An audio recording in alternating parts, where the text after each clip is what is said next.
কয়েকদিনের ভারী বৃষ্টিতে ভেসে গেছে চাঁদপুরের অর্ধশতাধিক মাছের ঘের। জাল দিয়ে পুকুর জলাশয় ঘিরে রেখেও কোনো কাজ হয়নি। এতে বিপাকে পড়েছেন খামারিরা। মৎস্য কর্মকর্তা বলেছেন, দ্রুত ক্ষতিগ্রস্তদের তালিকা বানিয়ে ঊর্ধ্বতন কর্তৃপক্ষের কাছে পাঠানো হবে। চাঁদপুর প্রতিনিধি সুজন আহমেদের তথ্যচিত্রের ডেস্ক রিপোর্ট। চাঁদপুরে অর্ধশতাধিক মাছের ঘের, ৩০,০০০ জলাশয় ও পুকুর রয়েছে।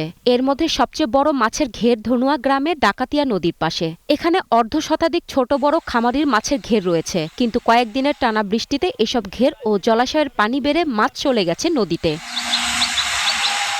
খামারিরা জানান, কয়েক লাখ টাকার জাল দিয়েও এসব ঘের রক্ষা করা যায়নি। ফলে বড় ধরনের আর্থিক ক্ষতি হয়েছে তাদের। ক্ষতিগ্রস্তদের তালিকা করে সরকারিভাবে প্রণোদনার ব্যবস্থার দাবি জানান তারা।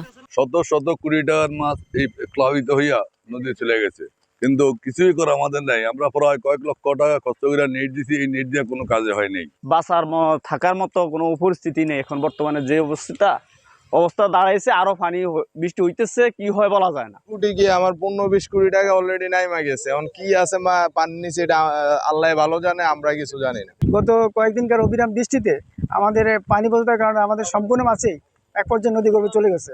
আমরা খুবই ক্ষতিগ্রস্ত। কিছুতেই মানুষ বাড়াইতে পারতেছে না, মানুষ বেকার অবস্থায়, বাচ্চা কাচ্চা নিয়ে খুব সমস্যা আছে। টানা বৃষ্টিতে ঘের, জলাশয় ও পুকুরের মাছ ভেসে গেছে তা স্বীকার করেছেন স্থানীয় মৎস্য কর্মকর্তা। আশ্বাস দিলেন, ক্ষতিগ্রস্তদের তালিকা করে ব্যবস্থা নেওয়া হবে।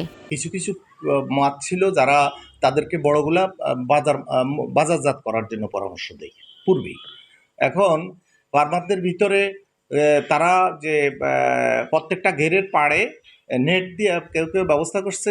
আংশিক কিছু ক্ষয়ক্ষতি হয়েছে, আমরা এগুলা ঊর্ধ্বতন কর্তৃপক্ষ বরাবরে তথ্য প্রেরণ করছি। চাঁদপুরে মোট ৪১,৭২০টি পুকুর ও মাছের ঘের আছে। এর সাথে জড়িত ৩১,০১৫ জন খামারি। Global television news desk.